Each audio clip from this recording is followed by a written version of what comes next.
In Genesis 9, Noah's son Ham does a bad thing. He sees his father drunk and uncovered in his tent. Rather than being a decent kid and covering his father, he tells his brothers about Noah's nakedness. The brothers, Shem and Japheth, do the right thing and put a blanket over Noah. The story takes a strange turn when Noah wakes up and curses Ham's son Canaan. He declares, "Cursed be Canaan, lowest of slaves shall he be to his brothers." To drive the point home about Canaan being a slave, he repeats it twice. It's a weird story.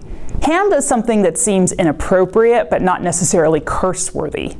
Noah apparently thinks it is curse-worthy, but curses Canaan, Ham's son. Yet for many people from the medieval era to the 19th century, the story was not at all weird. Its meaning was clear. God had cursed Ham with black skin and slavery. For these folks, the identification of slavery with blackness was biblical. And so was born the so-called curse of Ham.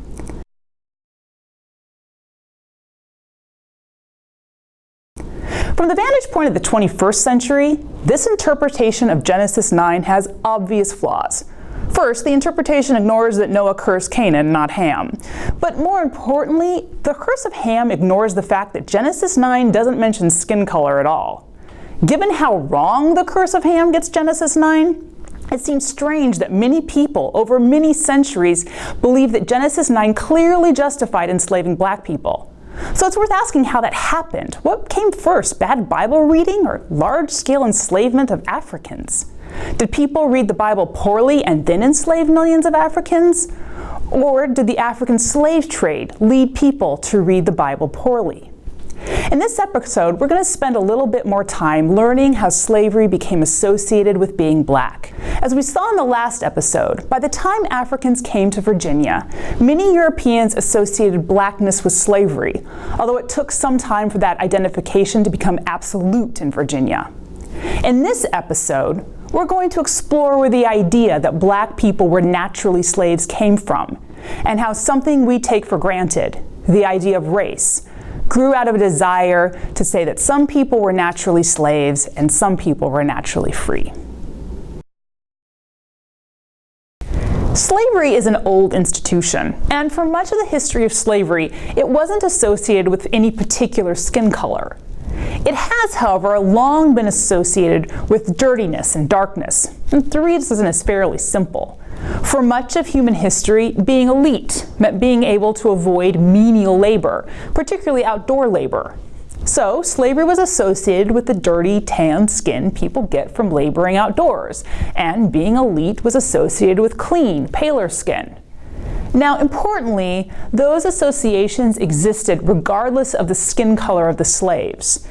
In many slaveholding societies, the slaves and the owners had the same skin color and were what we today would consider the same race.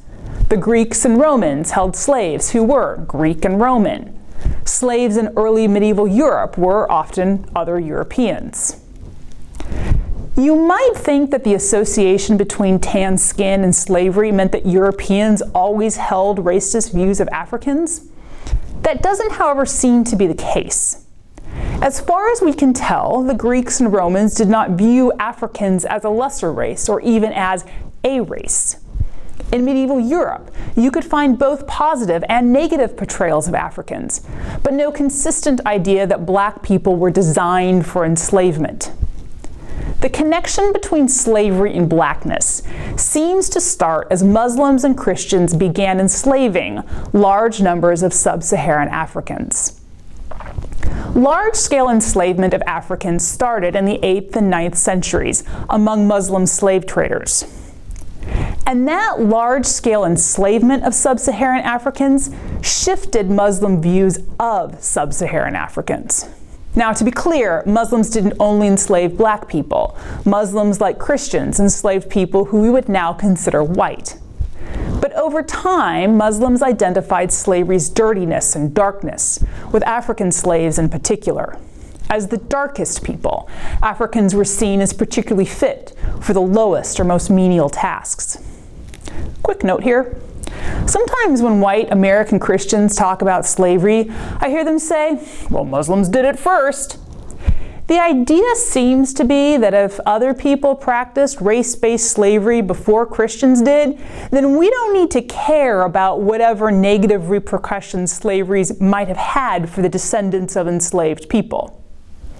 So let's be clear. The "he did it first" or "she did it too" defenses are not ones I allow my 5-year-old.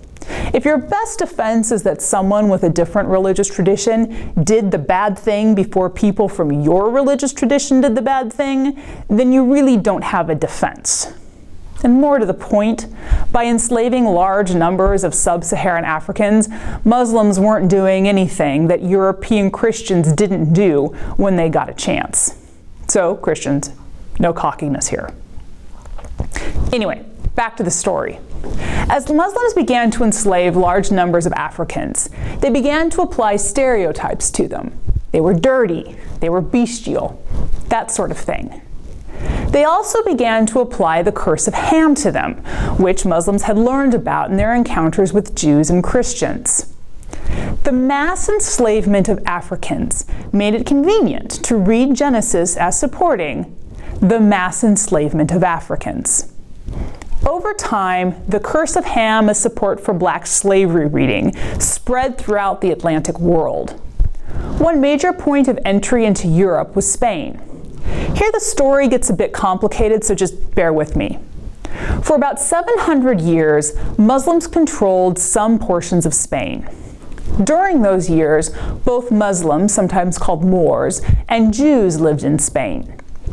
As Christians took control of Spain in the 1400s, they gave Jews and Muslims basically 3 choices: convert, leave, or die.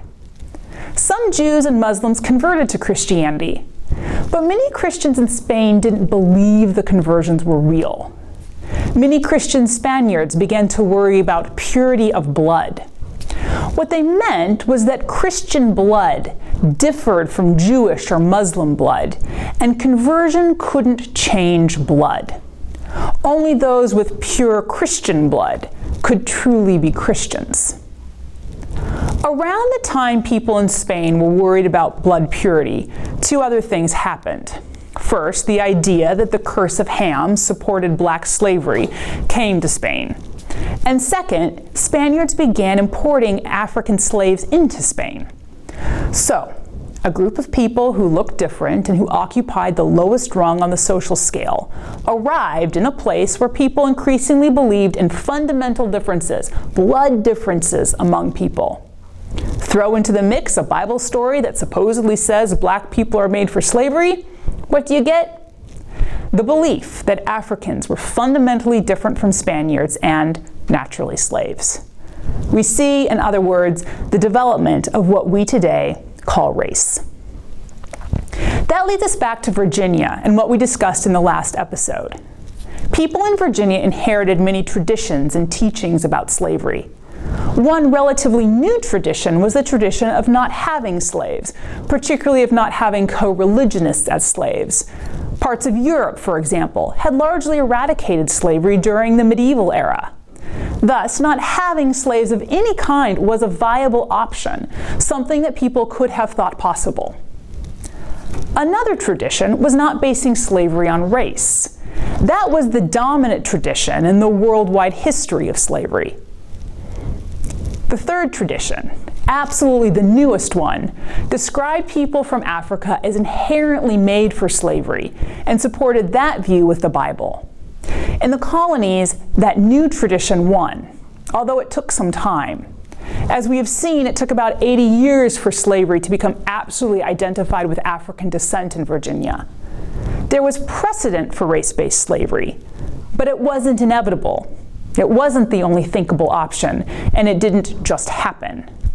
It happened for a lot of reasons, including greed, a belief that there were immutable differences between groups of people, a history of identifying slavery with darkness, and the practice of using the Bible to support black slavery. The identification of slavery with one group of people, what we call one race, brings us to a discussion of what race even is. We use the word race a lot, but to misquote the Princess Bride, it may not mean what we think it means. Many of us tend to think of race as natural, or just how things are. When we're talking about race, many people assume we're talking about a biological reality. There are black people and white people. That's just obvious, because their skin colors are different. In other words, race seems to be an immutable reality, a way of describing real differences among people. The history we have seen, however, suggests something a lot more complicated. People have named fundamental differences between people in different ways over time. In Spain in the 15th century, it was Christians and Jews who were considered fundamentally, even biologically different. But in the United States today, people of Spanish ancestry and people of Jewish ancestry would, in most cases, both be considered white. In Virginia, as we saw in the last episode, it took a long time for people with African ancestry to be thought of as a group who were similar to each other, but different in some significant way from the people whose ancestry was entirely European. It took a while for those groups to be accorded different purposes in the world. Free person if you were placed in the white group, and slave if you were placed in the black group. What all that means is that race is a human creation. I'm not saying, of course, that we can't see differences in skin colors. Of course we can. But what I am saying is the way we group people into races isn't a given. It doesn't simply reflect biological differences or cultural differences or even skin color differences. If you think that's crazy, try this experiment. Think of someone whose parents and grandparents and great-grandparents, going way back to the Vikings, were Norwegian.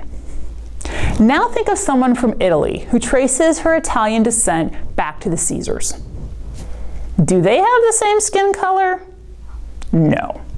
Okay, you say, but culturally they're similar. Really? Same language? No. Same propensity to eat lutefisk? No. So how did it come to be that we group both of those folks under the term white? Try the same exercise with, say, someone from Nigeria and someone whose ancestors hail from South Africa.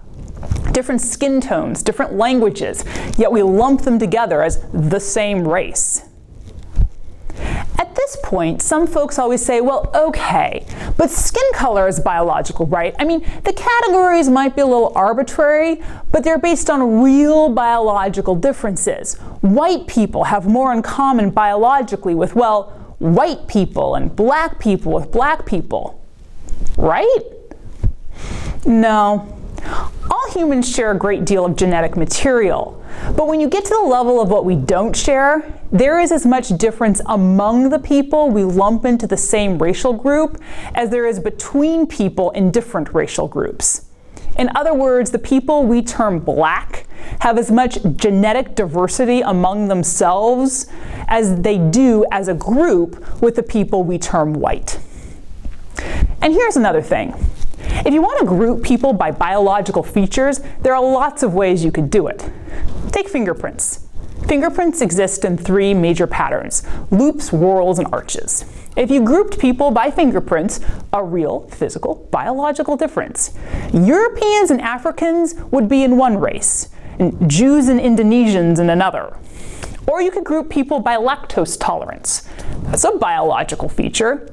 If you did this, the high lactose race would include people from Northern Europe and the Fulani people of West Africa. And the low lactose race would include people from Japan, Native Americans, and most sub-Saharan Africans. All of which is to say that what we call race isn't a category that makes sense biologically. Differences in skin color are literally skin deep. People we consider the same race have lots of biological differences. Depending on what you choose to look at, and this is a choice, people of different races can have more biological similarities than do people of the same race. Race takes one fairly incidental piece of our biology, skin color, and imbues it with a whole lot of meaning. It's what scholars call a construction, or a category humans create. There is, however, one sense in which race is real. Race isn't biologically real, but it is socially real. In the United States, as we have seen, being classified as white meant that you couldn't be a slave and could be a citizen. Being classified as black meant that you could be a slave, were often seen as most appropriately a slave, and in many places could not be a citizen. Skin color means something because humans have decided that it does. Our human decision to say that skin color names important differences means that skin color has power. Race is real because we have made it real. And humans made it real in large part so some people could enslave others. If all of that sounds like an argument about the long ago past, it's not. Where our ideas of race come from continue to matter. Think about Facebook memes. Have you ever seen or maybe even shared one of those memes that says something like, if they can have Black History Month, why can't we have White History Month? Or, they can have Black Pride, why can't we have White Pride? That sort of thing. Here's why I, as a Christian and a historian, don't share those memes, other than the fact that I just generally don't share memes and think the world would generally be a better place if more people followed my example. I don't share them because of where the idea of being white came from. Now, I suspect that when some people share that meme, what they are thinking is, why can't we be proud of where our ancestors came from in Europe? The thing is, though, no one really has a problem with celebrating places in Europe some Americans immigrated from. Well, okay, you can probably find someone somewhere on the internet who has a problem with that, because you can find anything on the internet, including a whole lot of memes no one should ever share. But generally speaking, no one complains. We have major parades for St. Patrick's Day, celebrating being Irish. You can wear your lederhosen during Oktoberfest, and while you might get laughed at, you won't be accused of anything nefarious. In December in Minnesota, women put candles on their heads to celebrate St. Lucia, a Scandinavian saint. That celebration may be a fire hazard, but most people agree that if that's how you want to celebrate your Swedishness, just go right ahead. It's a better option than eating lutefisk. So the problem with White History Month memes isn't that people who are white should never celebrate their ethnic traditions. The reason folks like me get nervous around ideas like white pride or just celebrating generic whiteness is that the category white isn't a morally innocent category. It wasn't simply a way of saying that it was cool to be from, say, England, and let's have some tea and watch the cricket. The idea that there was something called being white was created in order to group some people together and to make them superior to other people who had been grouped together so that they could be enslaved. It was a way of naming those people who could never be slaves, precisely so another group of people could be named as perpetual slaves. It was a way of identifying whose marriages would be respected by law, whose children couldn't be sold, whose lives couldn't be torn apart on the bidding block, and those whose marriages could be set asunder by sale, whose children could be ripped from their arms, and whose lives could be destroyed by bidding. And for me as a Christian, this one matters a lot. Race was a way of naming a kinship, a peoplehood, more determinative on earth than baptism. Now, this is the point where if we were on Facebook, this would descend into a fight with someone typing in all caps, well, you just don't like white people, or you think all white people are bad. Neither of those are actually true. I happen to like many white people, including, somewhat frequently, myself. And I know lots of people who are white, who are good people. And I have no problem celebrating people who happen to be white. I, for example, think that Jane Austen's birthday should be a worldwide holiday, during which dressing up in breeches and empire gowns is optional, but marathon readings of Pride and Prejudice are required. But I wouldn't create the holiday owing to Austen's whiteness. It would be because she wrote really, really good books that you should read. My problem isn't with people who happen to be white, but with the category white and why it was created. I can think that the many people who are identified as white are great people, and still not want to celebrate that the category exists at all. So, my Facebook interlocutor might ask, why isn't Black History Month a problem? Well, because I know that my ancestors came from Wales, Germany, and Denmark. But many of the descendants of slaves have no way of knowing if they came from Congo or, say, Benin. Part of slavery was the loss of your specific heritage. If I want to celebrate my Danish heritage, and again, I don't think there's a problem with that, I can go eat ebelskebers and wear thick sweaters with other Danes. But descendants of slaves aren't often able to trace their ancestry back to a particular ethnic group. That was part of the mechanism of control in slavery, depriving people of ethnic identity so they couldn't make common cause against their owners. And remember, many people classed Black in the United States, people like Elizabeth Key from the last episode, had ancestry in both Africa and Europe, but particularly if their white fathers sold them, they had no way of knowing about where they came from in Europe or where they came from in Africa. The category into which they were placed, Black, was the identity they had to embrace. And finding a way to celebrate a category that was imposed on you, to turn what had been meant as a bad thing into a positive thing is, I think, different than celebrating a category designed precisely so that some people could impose upon others. And all of that is the reason why I don't share the meme. So what does all of this mean? Well, although slavery has been in the world a long time, race-based slavery is relatively new. Its consequences, however, are all around us. Many of the primary ways we identify ourselves come out of a racial system designed to justify enslaving some people and not others. It would be great if we could just wave a magic wand and make those categories and consequences disappear. But, as we will see, racial thinking shaped and misshaped both our culture and the church. It affected everything from who got to vote to who folks would pray with at church. Those consequences are with us still.